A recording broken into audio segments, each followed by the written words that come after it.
So yeah, Sophie Cunningham ruffled quite a lot of feathers with the anti Clarks.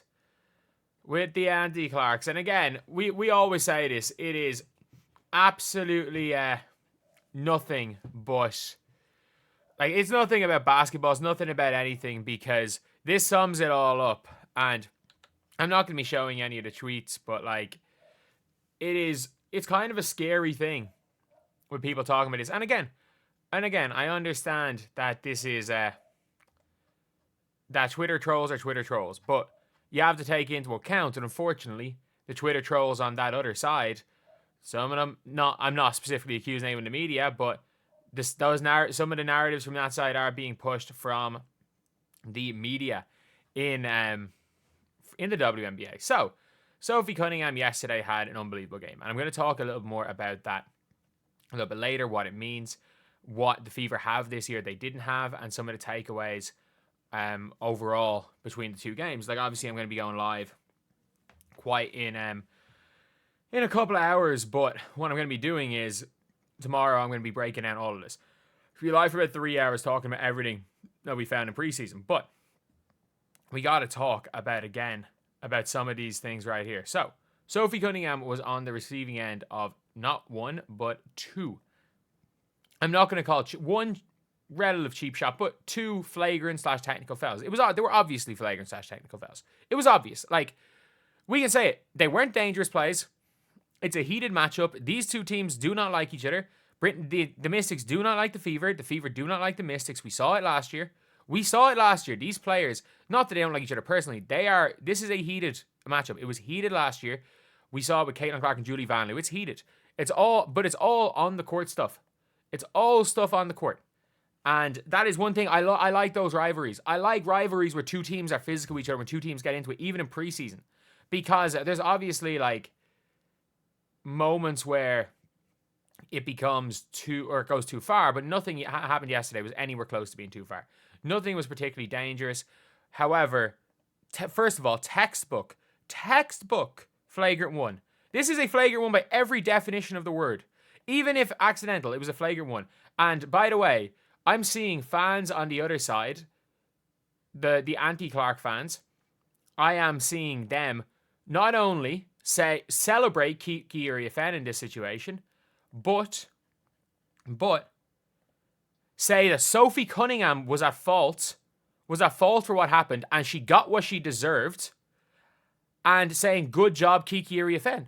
So Sophie Cunningham comes down with a rebound. She comes down with a rebound here. The ball gets slapped out of her hands by Kiiri Afen. There's arms there. She's trying to grab the ball. And as she tries to grab the ball, you can see in slow motion it is what it is. And Kiiri Afen decides to hit her with a takedown. I don't mind this. I actually don't mind this. Look, it's a physical play. Kiiri Afen has an arm around her already. Like, she's being fouled, and then Kiiri Afen, before any sort of arm thing, Sophie comes trying to grab the ball, and while grabbing the ball, her arm goes like this, and Kiiri Afen takes her down. Not a dangerous play, by any means, but a textbook flagrant one. And Sophie Cunningham gets in Kiiri Afen's face, and you know what? Kiiri Afen stands up to Sophie Cunningham. And laughs about it. Like, you can't say that there is anyone at fault here. The refs made the right call. Sophie Cunningham, you know what? You don't let someone punk you. But Kiiri Afen isn't backing down either. This is what you want to see from all parties involved. It was a textbook flagrant foul caused by they got tangled up in a rebound, and while they got tangled up, it ended up leading in Kiiri Afen testing out her takedowns, maybe an attempted suplex. I don't know, but it's very, very obviously a flagrant one. Nothing more, nothing less. But seeing people celebrate, and not only that, people literally going out there and saying Sophie Cunningham, it was her own fault, she deserved it, and celebrating Sophie Cunningham getting hit, and I'm like, that's too far. And then this here as well, apparently Sophie Cunningham provoked Brittany Sykes. This is what I'm seeing, Sophie Cunningham provoking Brittany Sykes. So Sophie Cunningham is trying to post up, and Brittany Sykes just shoves her. Apparently, according to these people, Sophie Cunningham is provoking players. And by the way, Sophie Cunningham is a wind-up merchant.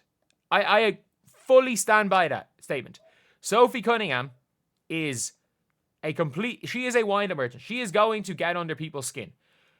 I'd say Sophie Cunningham wants people to go at her.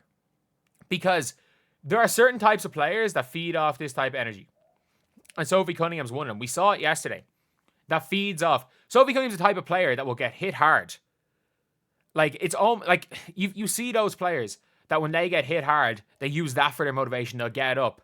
Or it's almost like a thing where it's like, you know, sometimes where in WWE, and I know it's obviously it's that's entertainment, where you see like a wrestler, they start bleeding and all of a sudden they hulk up basically. Sophie Cunningham's almost like that. When she ends up getting hit hard, when she gets into it with her matchup, it makes her play better and a lot of times makes her matchup play worse.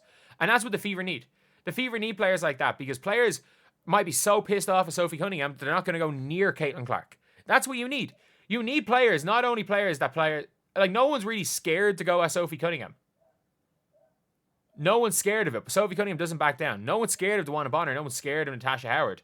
However, you don't, like, not that you don't want to mess with them, but, like, you don't punk any of these players. Like, shoving someone on the ground is not punking someone.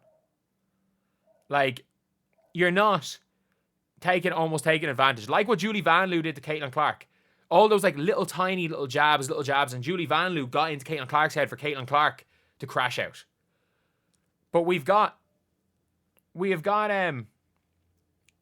crash out Barbie right here in Sophie Cunningham. Her and Marina Mabry are going to crash out. And DeWanna Bonner immediately gets into it. DeWanna Bonner's immediately getting into it. And Sophie Cunningham's just confused there. But you've got DeWanna Bonner. You've got this whole team that are going to get into it. And I don't mind that. I really don't mind. But it's really annoying that this type of thing, you're seeing Brittany Sykes being celebrated. I'm sorry. This is the crowd that want to call fans of a certain player all the names in the world. But they're calling for people to go out and hurt a player. Like, how crazy are we? And by the way, I'm not saying anyone in the media did that.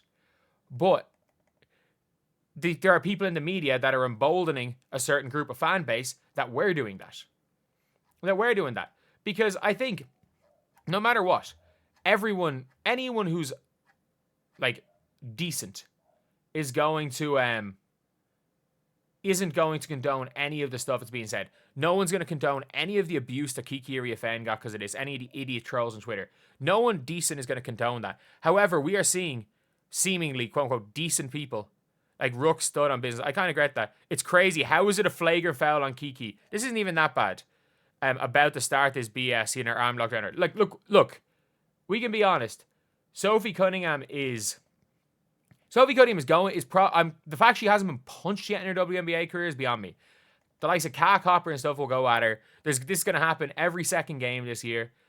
Like someone says she's more Rodman than Charles Oakley. I'm fine with a Dennis Rodman who can run back a point guard and hit threes. Like, you're fine with that. But it doesn't, just because, again, Sophie Cunningham is a wind-up merchant, doesn't mean that what Kiki did was even that wrong. For anyone, like, for all the people saying, like, going at Kiki, they're equally as wrong. Like, you're equally as wrong going at Kiki. This is it's not necessarily a basketball play, but it's not a freaking, like, it's not. It's nothing. It's absolutely nothing. But,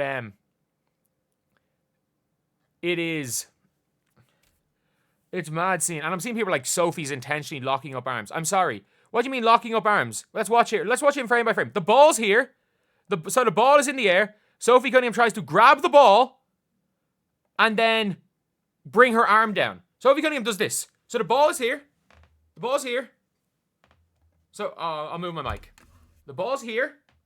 Sophie Cunningham, the ball's going this way. Sophie Cunningham does this.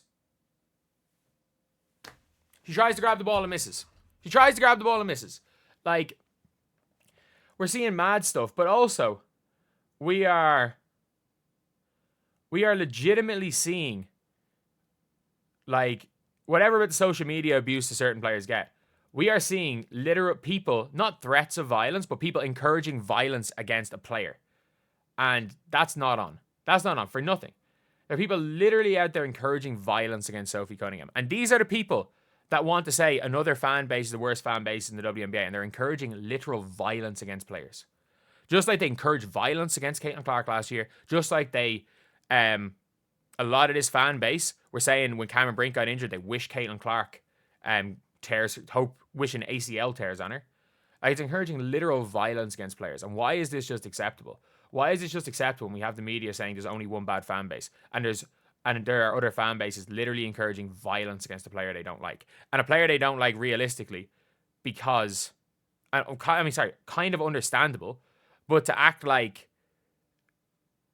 she's any more dirty of a player than Alyssa Thomas isn't true. Alyssa Thomas is a significantly more dirty player than Sophie Cunningham. Sophie Cunningham is, up there. I understand why you don't like her, but what's the difference? Why is it okay to encourage violence against Sophie Cunningham for these people and not and not Alyssa Thomas? And it's just not only okay, but it's actually violence encouraged against her is accepted, and it's not a bad fan base. You're allowed to encourage violence against her, encourage violence against Caitlin Clark, but not against certain players. Not even, and none of it's okay. And I'm not saying none of it's okay, but why amongst the media is it acceptable to do this? It should be unacceptable across the board, but why is it acceptable? I want you to come to your own conclusions, because I'm not saying anything. I want you to come to your own conclusions there, but yeah.